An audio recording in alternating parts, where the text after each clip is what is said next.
Good afternoon, everyone. I am Dr. Vikram Khanna, and I'll be speaking on New Kids on the Block Technologies and Products for HTO.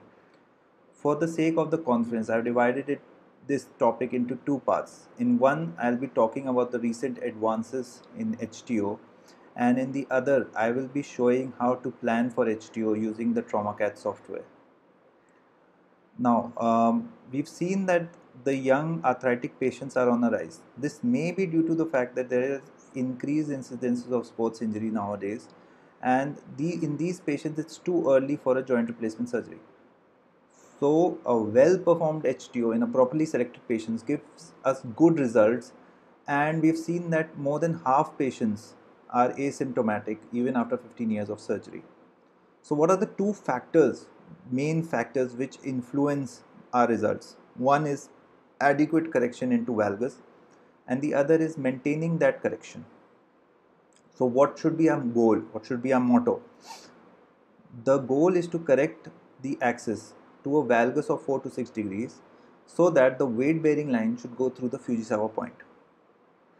Now, planning on the X-ray is one thing, and execution of the same in the OT is another, and it takes a varying degree of skill to do that in the OT. But these are some ways I've gone through the literature, and these are some ways I found that may be helpful in the coming future.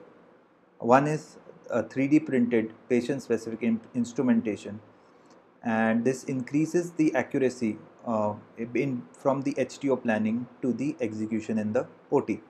In this, what we do is we will upload the CT scan in the system, and we'll generate a 3D model, and on that we'll mark the angles like the LDF and MPTA.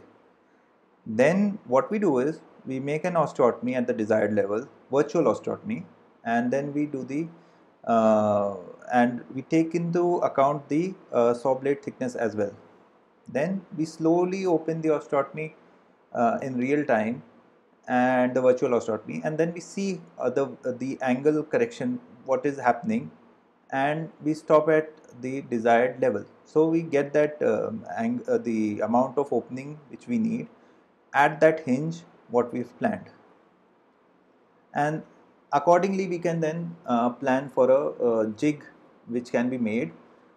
This jig will not only help us with the osteotomy but also have holes, drill holes for the screws for the future plating which we do on top of it.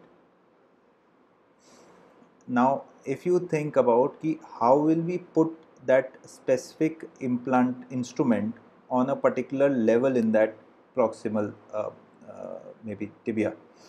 So it is very simple. What they are recommending is that we use an extramedullary jig, just like we use in TKR, and we use some landmarks like a malleoli or a fibular head, and that would help us in identifying the level and the location of the jig where it should be applied.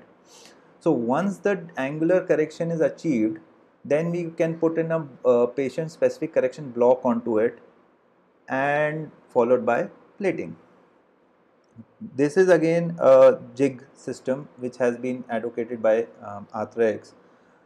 In this, it's not a patient specific jig. However, in this we have to calculate on the X-ray as to which anterior hole we have to drill in.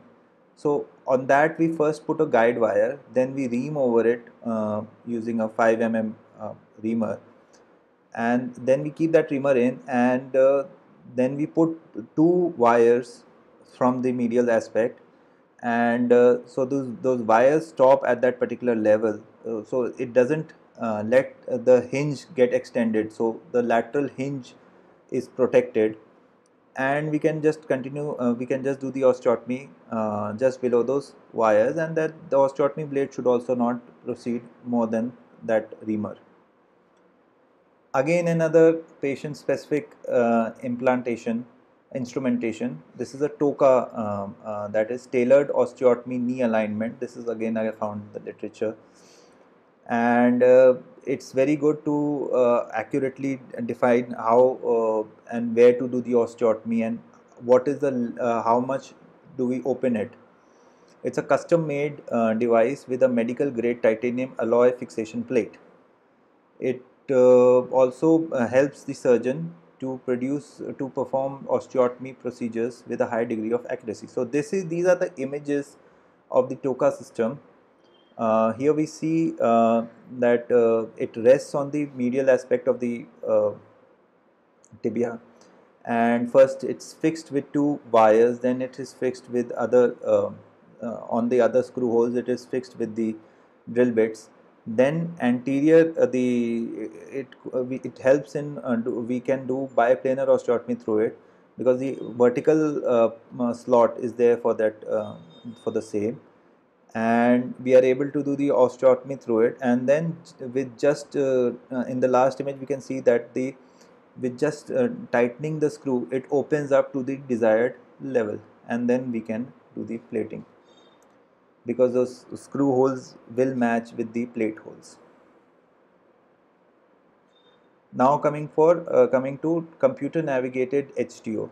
This helps is just like a TKR with computer navigation. This will help in showing the surgeon real time correction which is happening when we open the wedge. So even if our correction is a degree or 2 degrees off, this can alert us immediately. So it may be a good tool in case of HTOs. So now that we have achieved correction, we have gotten the distraction and the opening of the wedge properly. Now we need to fix it. So these are a couple of these are a few plate designs which are nowadays used. Apart from these, we have Elizarov and Orthofix are also used quite regularly now. So we can see the contour plate, the Tomofix, which is the most commonly used, the peak power 2 second plate, the eye balance system. We can see lower down what shape it is actually. Then the active motion plate. So basically the concept remains the same, just the plate design is changing. This is one of the few initial plates which was developed by Puddu et al. In 1990.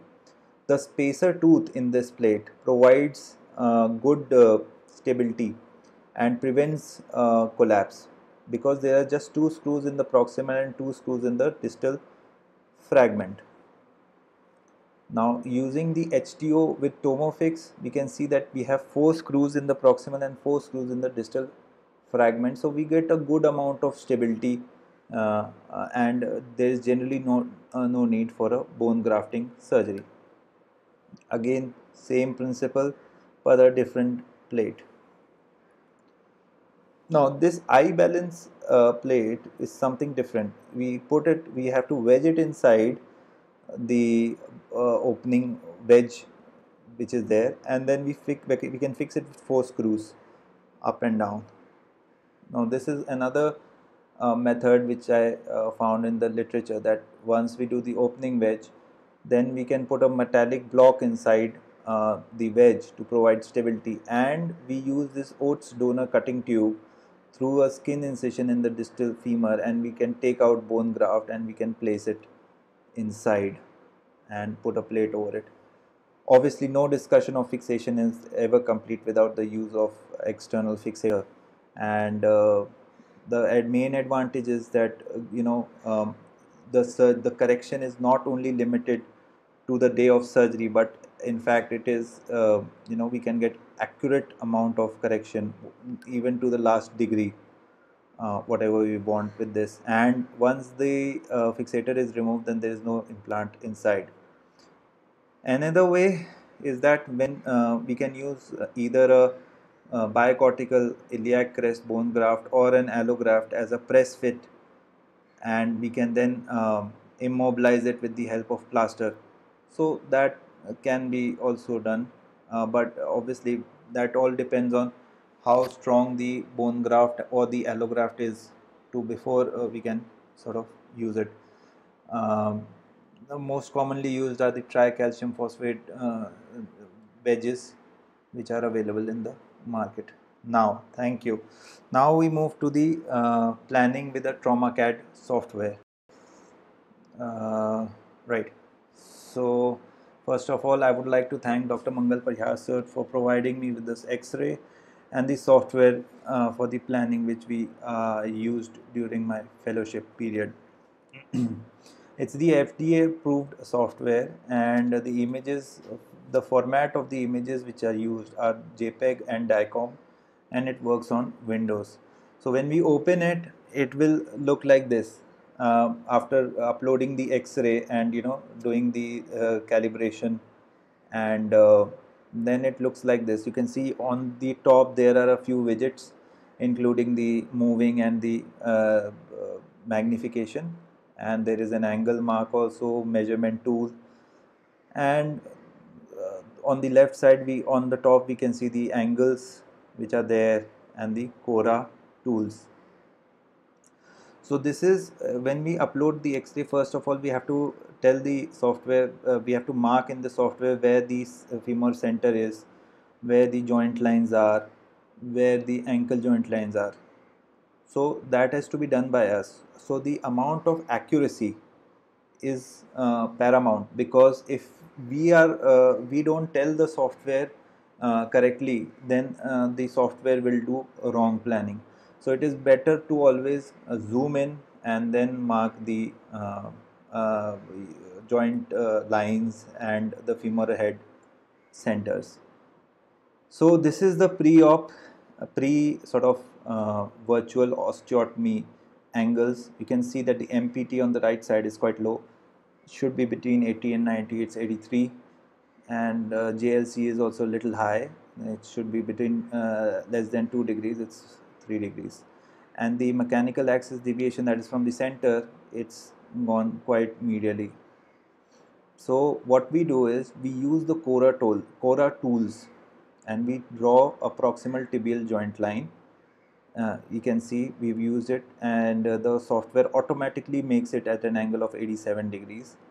Then we make an anatomical line of the tibia using a tibia center finder line, and we end up with this level of Cora. So the dotted line is the Cora, and the orange line is the proposed osteotomy site from the software. And we can see that at one end of the orange line there is a dot with a circle. That is the hinge where the osteotomy needs to be open. So it's, since we are planning for an open wedge osteotomy, the hinge is at the lateral fibular lateral part of the tibia. So we adjust it according to the osteotomy line. So my proposed osteotomy is along the orange line. So the slant is so that the osteotomy line is perpendicular to the cortex. And then when we open it, we can see that the correction, mild correction is achieved. There is still 5 degrees of varus. The weight bearing line which is still passing through on the medial side, and there is just a 5 mm wedge. This is with an angle of 87 degrees of the MPTA. But since we have to go for an overcorrection, that should be the normal angles, that 5-degree varus. But since we have to do for overcorrection, so we will increase the MPTA to 95. That is the maximum amount of joint obliquity which the knee can handle. Actually, it's not, there is no literature regarding it, but the more the joint obliquity, the later on the more problems the patient will have. So sort of a limit of 5 degrees we keep. So with 95 degrees, again we form a Cora and the osteotomy line, and now when we open it, we are getting a 3 degrees of valgus overcorrection, which is okay. And the joint, the weight bearing line is also going from the lateral aspect. Now you see it's 6 millimeters on the lateral side instead of 34 millimeters on the medial side, and the MPTA has now gone to 95 from 83 degrees. So I think that is quite acceptable. Now there is another way to do it. we can, on the top widgets, there is one widget known as defined fragment. So we can just mark this fragment of the distal part of the tibia, and we can tell the system that it's a proximal tibia osteotomy.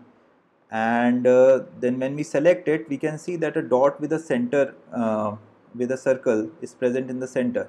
Now that is the hinge, so we have to move it up, and we have to keep the hinge on the lateral aspect, just like we would do it on an open wedge osteotomy. Then we rotate it. So when we rotate it, the real time angles change in the software, and we also see that there is 4 degrees of valgus over correction with a 15 degrees correction. So and a 15.7 mm of wedge is opening up. But when we see here, the MPTA is going to 97. So I would sort of revise it to a little less, 3 degrees of valgus correction, just like we got with the help of the previous, just with the angles, and a 13 degrees correction, and now our MPTA is 95.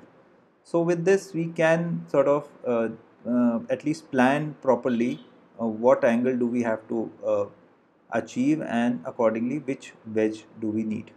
So I hope I made some points at least clear for you guys, and I am open to questions. Thank you.